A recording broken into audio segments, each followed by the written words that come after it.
The subject is really the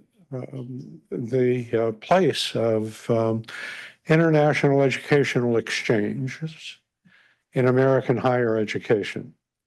And I want to clarify what kinds of international educational exchanges are of particular importance to higher education, okay? The first type, of course, are those that involved international students. And there are at the present time approximately 1 million international students in the United States. This is about twice the number of international students some 20 years ago. Okay, it's grown. The students themselves are about evenly divided between undergraduate and graduate students. Okay. Most of them, by virtue of their visa status as students, are full-time, and the vast majority of them are self-paying. That is, they pay for their education here. The second group involved in international educational exchanges consists of scholars and a variety of people associated with high-tech industries. Okay. We usually classify these now as STEM, but that's sort of a misnomer. But STEM simply means people who are specialists in science, technology, engineering, and mathematics. It goes beyond that. Okay. So that a number of the people involved in international exchanges come from those kinds of backgrounds. Okay. And there are approximately, although it's hard to get a definitive figure for them, about 500,000 people who fall into that category. The largest group consists of people who actually work in industries. And they usually have, some of you who are familiar with visas and so forth, they have an H-1B visa, which can generally be extended and sometimes is if the person has a unique set of qualifications and there's no replacement for that person, okay? Even those who work in industries, high-tech industries, often participate and take part in short-term programs that are university-based that in one way or another are important in terms of their area of interest. There is a smaller group of people, somewhat of a minority, who are actually engaged right from the beginning in higher education. And these are people who are researchers, or they teach, or they are involved in clinical activities in universities and colleges, and they have permanent positions, okay? So there are two groups really that are of importance to American higher education that we associate with international educational exchange programs in this country, okay? The second point I wanted to make is that most of the recent studies that have come out have indicated that both groups are expanding at a very rapid rate. The estimate on the part of a recent publication by the Institute of International Education is that by 2030, there will be 2 million international students in America. Okay? The reasons for this are rather complicated, but the primary cause of this is really quite simple. And that's that enrollments in American universities and colleges have declined. Now, most of you looking at your age and so forth probably find that unbelievable because you were involved in intense competitions to get into your university or college of choice. But it's much easier to do at this point. The decline that is taking place is beginning really now for 2025. And it's estimated that the enrollments will decline about 15% by 2030 at least. Okay. The reasons for this are very simple, and that's because there has been a decline in Americans who are of college age, and therefore there's a decline in enrollments in universities and colleges. And of course, this has had an enormous impact on undermining the financial viability of a number of colleges and the like, many of which are now merging with others in order to stay afloat. The reason for that decline in the number of students of college age in America is because of low birth rates. And this has occurred over a 30-year period of time. Just to give you an idea of what this means, in 1990, there were 16.7 live births to every 100,000 Americans. This has now declined to about 11. Okay. So there are just not enough children to fill all of the universities and colleges. Now, the colleges and universities that have been affected by low enrollments are eager, therefore, to bring international student support, particularly because they are self-paying. Okay, so that's one issue. With regard to the other group who work in high-tech industries and the like, the problem here is that those industries are among the most rapidly growing in the United States and are exceptionally important to the economy, and there are not enough Americans to fill the jobs that they have that require really some advanced education and expertise and technology. And these are jobs that you're all familiar with that deal with computer technology, with telecommunications, jobs in healthcare, jobs dealing with robotics and advanced forms of manufacturing, et cetera, et cetera. Okay. The estimate at this point is that there are about 1.9 million jobs available for people in these industries. And there are only enough Americans who qualify for these jobs to fill at most half of that number. Okay? So these industries are also actively recruiting foreign students and experts to come and work here. Okay?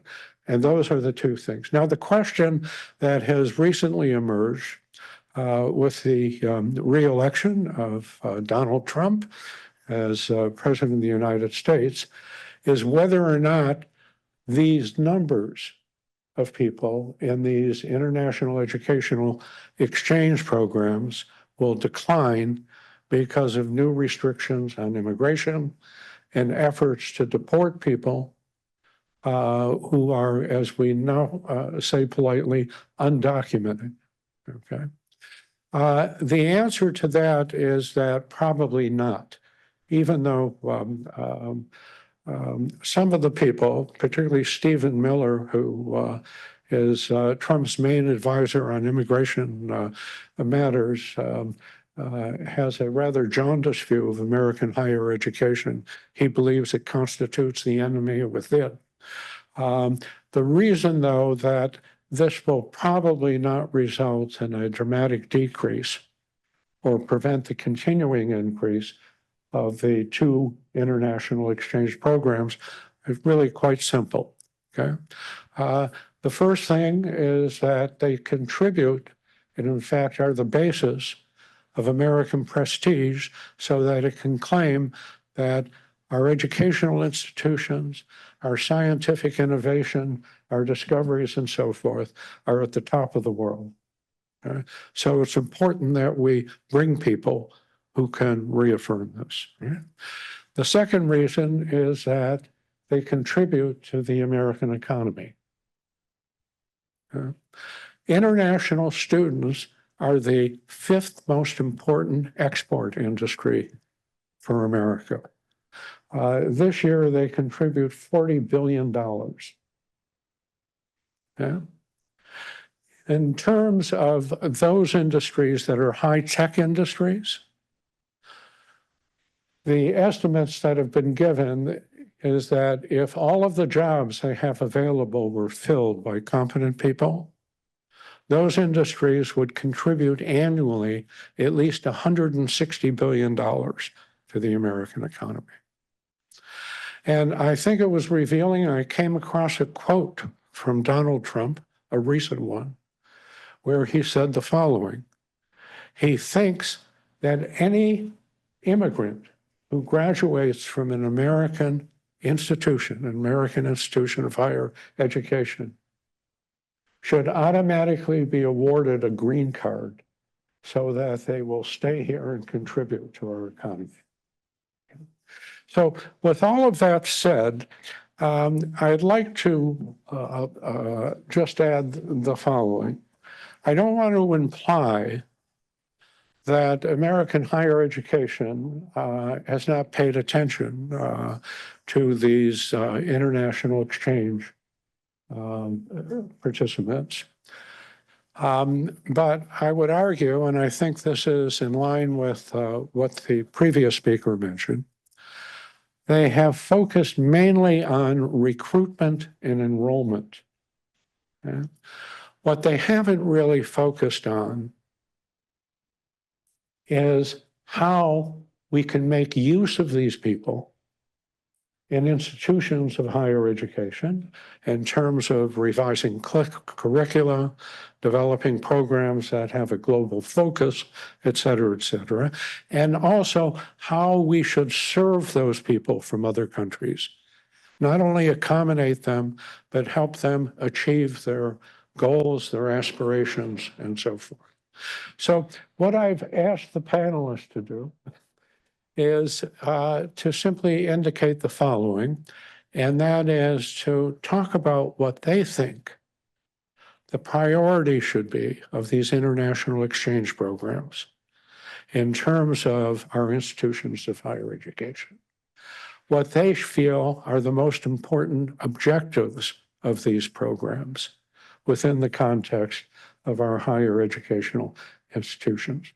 So I'm going to turn this over now to our first speaker, panelist, and that's Clare Overmann. Wonderful. Thank you so much, Phil. Good morning, everyone, and thank you so much for being here. First, let me just say how proud I am to be a graduate of the International Education Master's Program, a graduate of NYU Steinhardt, and how grateful I am really to Professor Hosay, Professors Birdie, and so many others who really set me on a path to international education success. And how excited I am to see so many of my former classmates and friends and colleagues, and finally how excited I am for anyone here who is an international education student right now, because the future is really exciting for you all, and I can't wait to talk to you about the next moves in your professional journey. As Phil mentioned, I do work now for a group called the Association of International Education Administrators. We are a 40-year association, which is the professional association for senior international officers and other international education leaders in the field. I feel really privileged to be leading this group right now, and I think it's more important than ever because all of us in the international education sphere, especially those of us who lead this charge, are going to be called upon, especially over the next 4 years, but really looking well into the future to chart our path forward. So the question on the table is kind of why international education and exchange is critical for American higher education institutions. What's the case for that? And there are so many, and Phil has mentioned some, Professor Sundaram mentioned some this morning, and they're all spot on. I want to talk about a few that I think are really critical. At a very baseline, I think maybe I'll just start by saying intercultural learning, cross-cultural exchange, creating empathy, walking in each other's shoes. These are all of the common things that we hear in our field, and they're absolutely important, and they should just be a baseline for all of us. So I would just call that like the globalist's baseline is a starting point for any reason why an American higher education institution should get in the business of international exchange. But I actually want to focus on 3 other reasons that we have to keep pushing for in American higher education, especially at the leadership levels. So there is a huge value proposition for international education and exchange that I don't know are all clearly spelled out for higher education leaders. I think one that Professor Sundaram and Phil just mentioned right now, first is that international education and exchange is a key part in addressing the higher education crisis that we know we are in and heading more into. As Phil mentioned, we are at an enrollment cliff with higher education enrollments in the United States. If I think about the things that a university president might worry about at night, it's things like enrollments, finances, maybe the waning perception of the value of higher education, rankings, certainly, graduation, retention rates, career readiness. Are we actually contributing to our national workforce or a global workforce even? The Association of Governing Boards for Colleges and Universities, AGB, they do this every so often, a survey of the trustees of higher education institutions. And only 35% of them thought that the graduates of their institutions were ready to compete in the global economy. And nearly all of them were concerned about the future of higher education. And I think about the fact that so many university leaders are also looking for that silver bullet solution, using AI or using all sorts of technology, using all sorts of big consultants, McKinsey coming in, for instance. But international education and exchange is that silver bullet. It touches all of those things and supports all of those aspects. Maybe it's not the single solution, but it is a key part of addressing each of those issues in this higher education crisis that we are in and going to be in for the next several years. So I would want to just highlight that as one of the key reasons American higher education institutions need to be in the business of international exchange. And then as we heard this morning already, solving global challenges is the second one for sure. We know that we wouldn't have the COVID-19 vaccine without it. We know most Nobel Prizes have, global teams working on the solutions to all of our problems. We know climate change is something that knows no boundaries.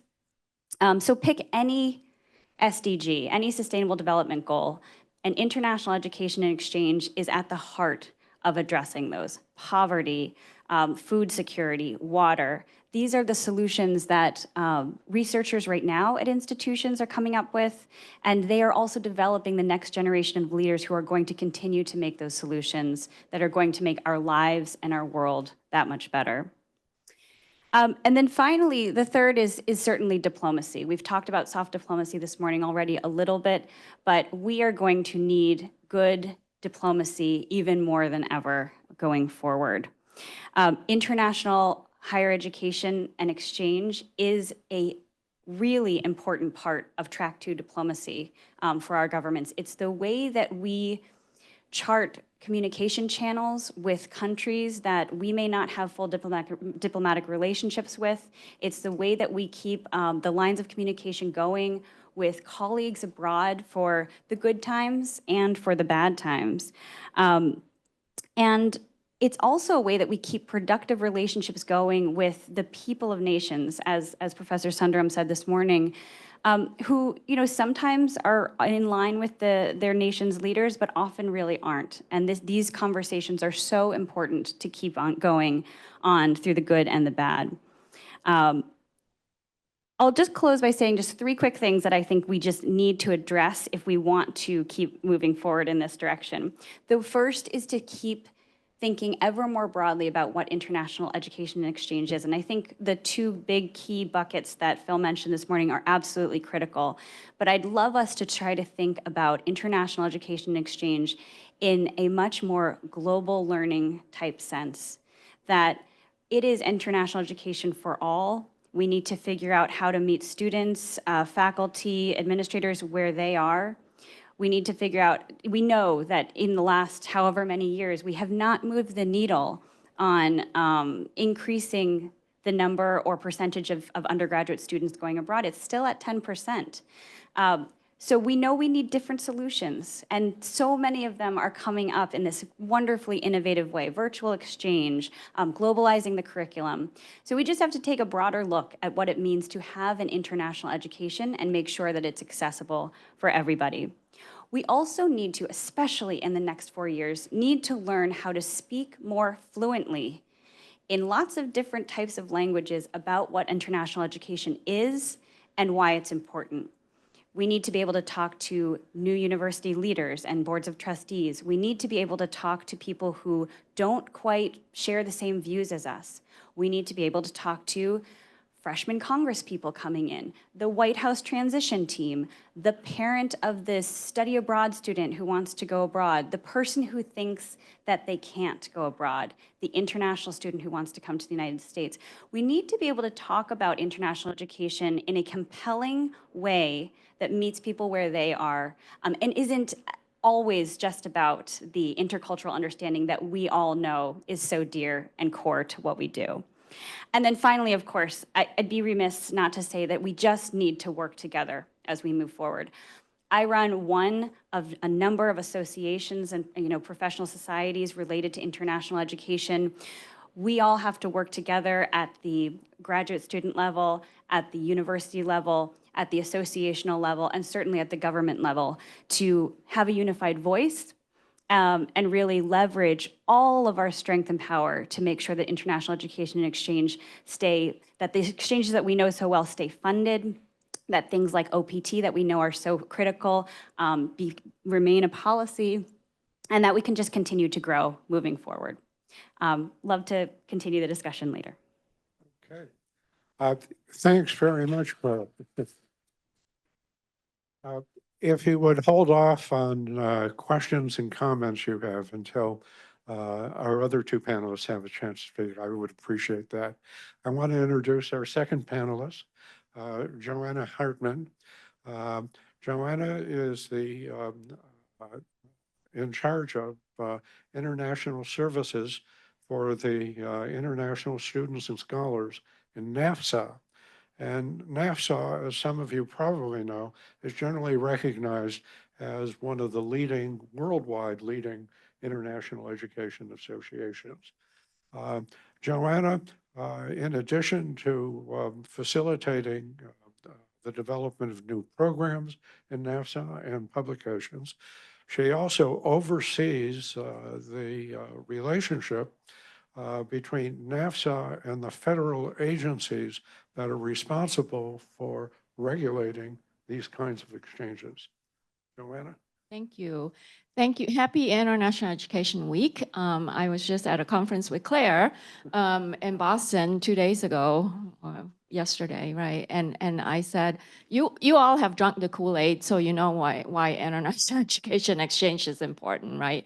I walk in a room and I don't have to explain what I do, So thank you for having me here. NAFSA, as Phil said, is the most comprehensive international education association for international educators. So we're most famous for our once-a-year convening of 9,000, 10,000 people in the US. 40% come from abroad and 40% are new to the international education field. So convening is a power we have.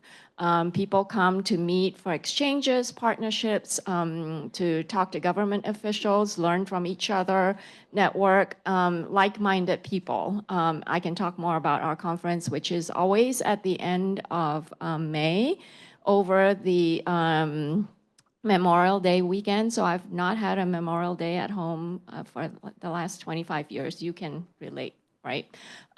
So thank you for having me here. What has Clare not said that is all there? That's very important, and objectives we need to keep in mind. I'll start off with, I guess, a couple of statistics, right? Phil mentioned, so NAFSA has an international student economic value tool. that drills down to your district if we talk about advocacy work, which is more important than ever. We know the work is ahead of us. We're not afraid of it because this is 2.0. I don't want to start off with politics, but I think it's staring at us in the face.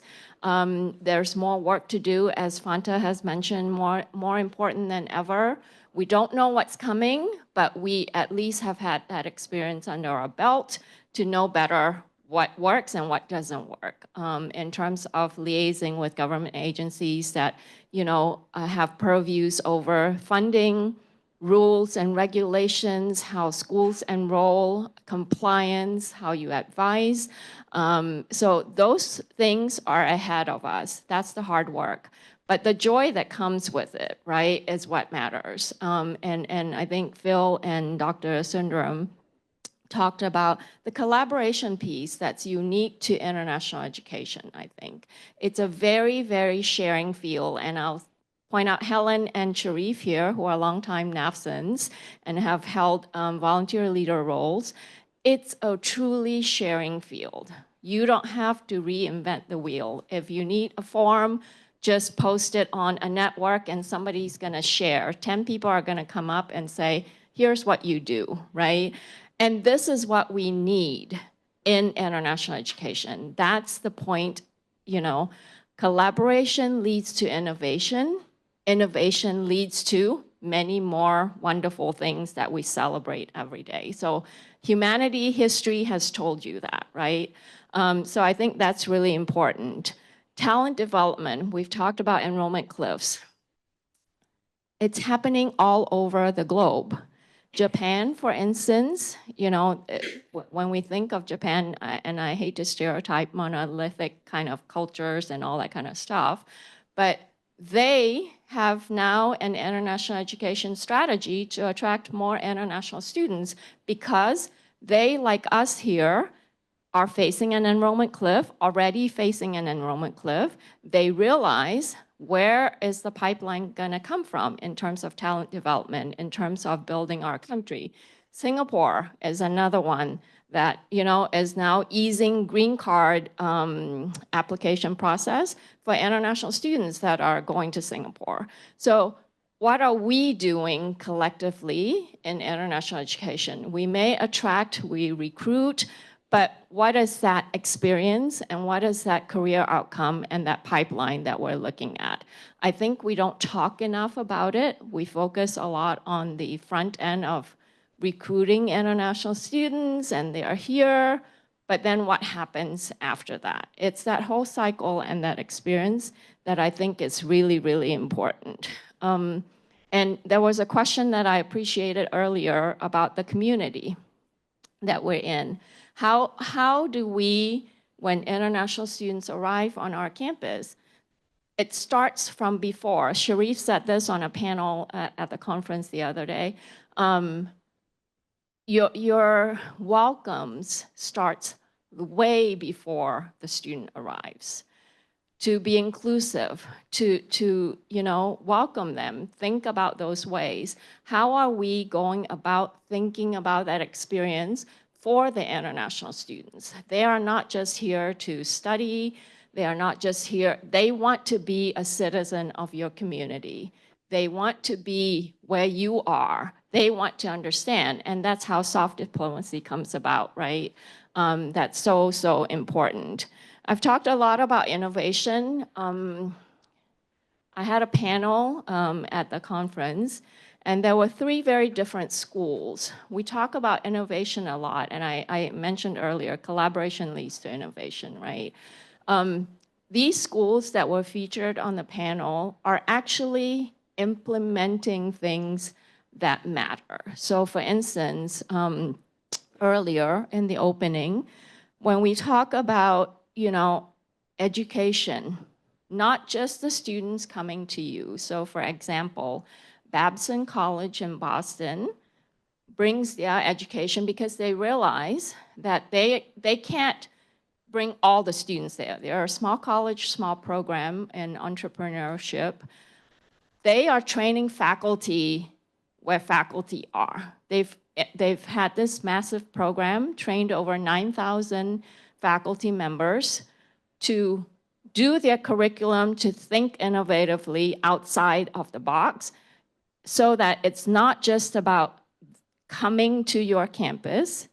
And NYU has a series of different campuses around, right? And this is a fine line, right? It's not about Americans bringing Western views to the local community. Again, these are all intertwined issues that I think we need to think through, but it's about how we collaborate, how we bring education to the world. So outside another statistics, it boggles my mind to think the Coursera skills report, 2024 skills report. In 2023, one learner per minute signed up for a Gen AI course. That was in 2023. In 2024, that number quadrupled, 1,060% year over year on Gen AI. So that tells you where. I'm a fan of data, Clare is too, she knows.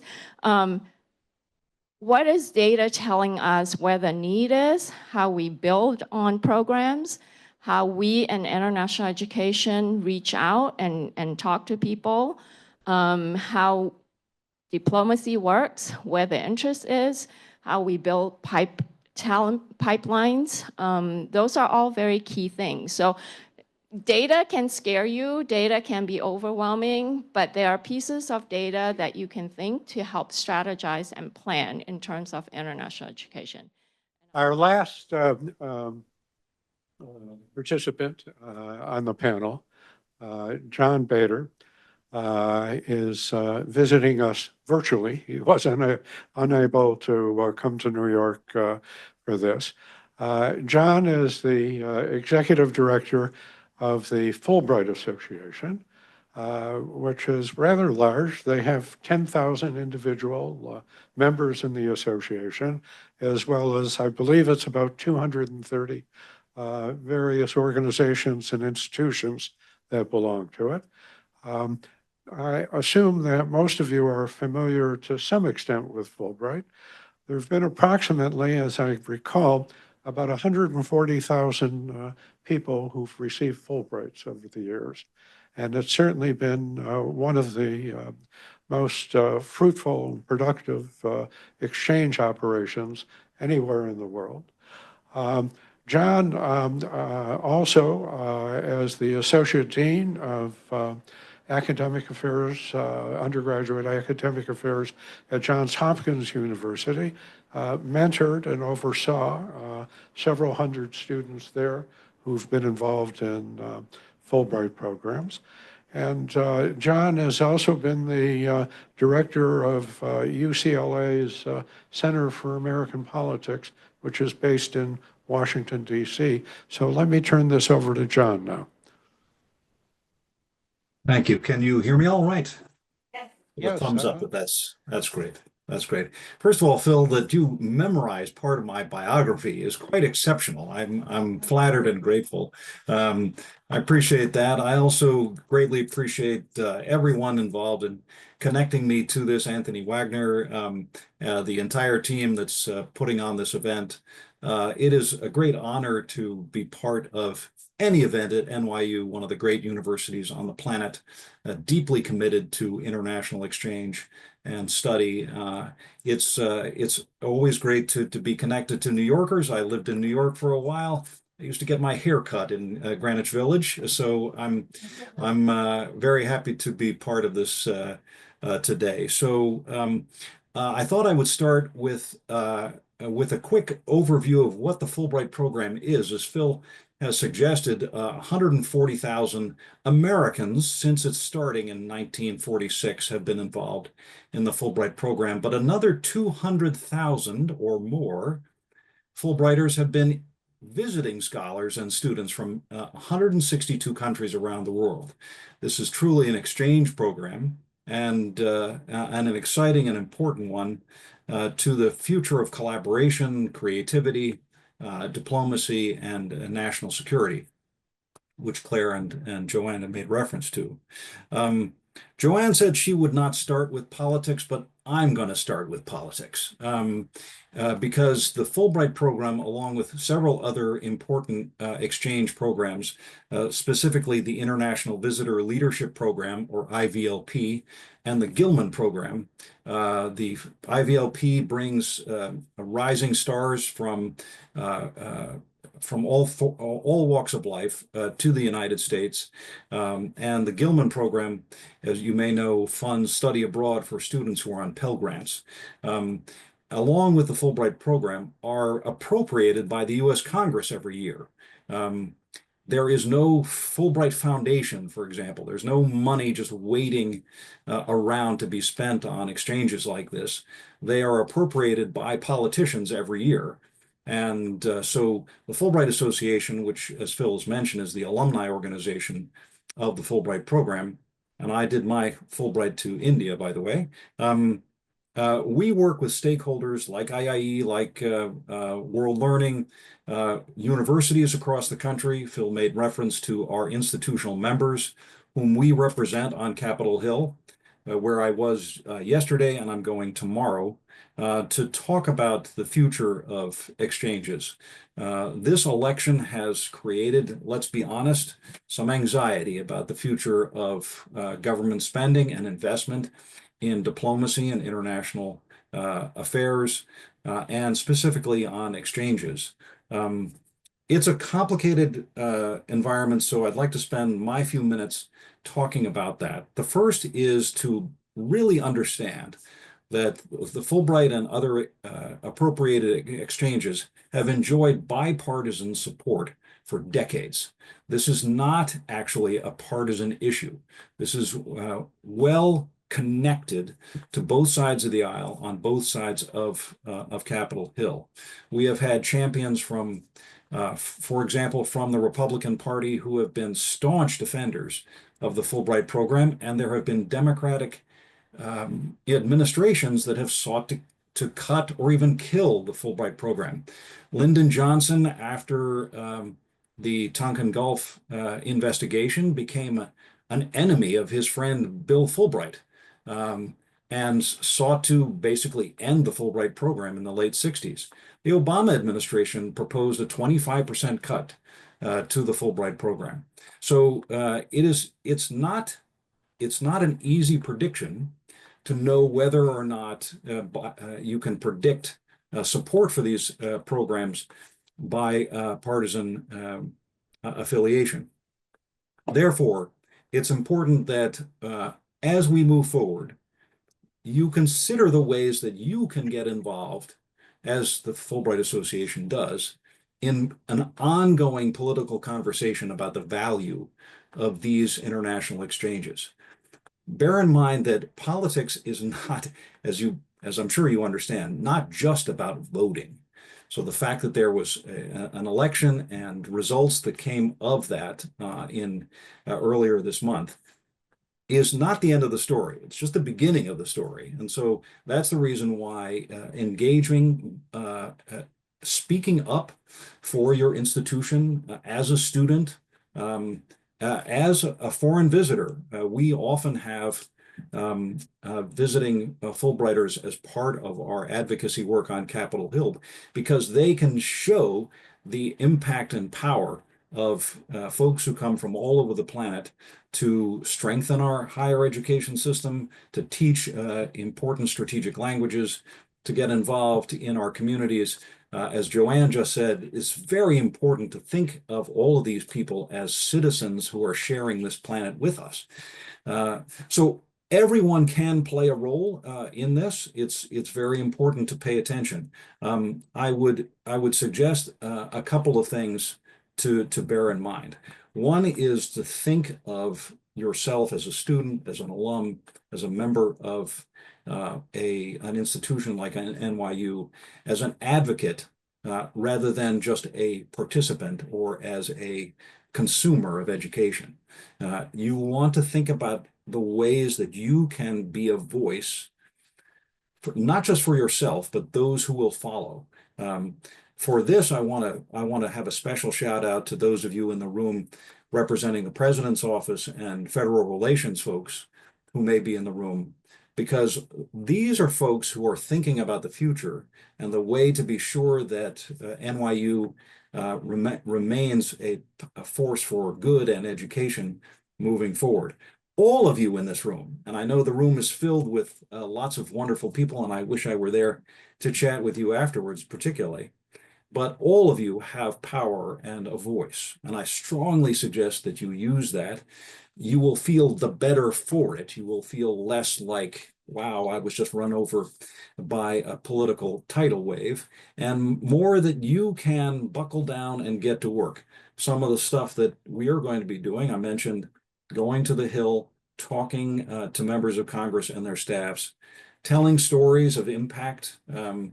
How is it that international exchange benefited you, your community, American political and diplomatic and foreign policy interests? How is that helping? You can tell those stories. You can do that locally, which can be very powerful because your representative or senator has offices where you live. Go visit them. Say, hey, here I am. It's important that you hear what stories I have to tell. If somebody asks you to sign a petition in support of international exchange, do that. If they suggest that you write into a member of Congress to tell your story of how important this was to your life and to your institution, do that. Do this in a way that is professional, bipartisan, and informative. You want to add your voice to a constructive and civil conversation about the future of exchanges. And I want to reassure you that we can stand together. We can be a unified voice if we simply pay attention and get to work and fight for the future. So I'll end my remarks there, and thank you all for including me, and I look forward to any questions that you may have. Bill, can I add to what John brought up here? It's me here. Oh, Yeah. great. Sorry, John, thank you for bringing up the A word, advocacy, right? Which is so, so important. At NAFSA, we talk about the big A and the little a, and John brings up a really, really strong point. Be an advocate, right? Because you know the benefits, you are experiencing it. That's why you're in the program, or you're an alumni, or, and so we have, NAFSA has quite a number of tools. So we have 11 regions that represent NAFSA, big NAFSA, as people like to say. But in Region 10, and I'll point out Helen, who's also a graduate of the program, and Sharif back there, the state of New York is in Region 10, and they're very active in advocacy work. They've done a lot, and you know that, Claire, too. We give grants to join in advocacy work. Our advocacy day is in March this year, and it's back in person. So there's the big A, where you get to go to the Hill. We prep you, we give you talking points. There's a training, online training, and then you go in person. But the little A, I think, is what builds up that momentum, and it's so important. The little A that happens every day, be it in your apartment building, or be it in your community that you are in. So it happens on a daily basis. It doesn't just happen once a year on the Hill where we train you to talk to your congressional representatives, but we have tools and toolkits and talking points about the value of international education. That's all on our website that's available. Yeah, and I would only add to that what she just described might sound like a lot of work, but it is not. It is an act of joy. And the fact is that Joann and other organizations do have these resources for you. You don't have to make it up. You don't have to say, well, what would I tell them? Our vantage point is always just tell your personal story. You don't have to worry too much about budget asks or the complexities of partisanship.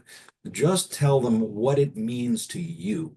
And if you can do that, that's because, to be honest, I meet with dozens, hundreds of full staffers on Capitol Hill.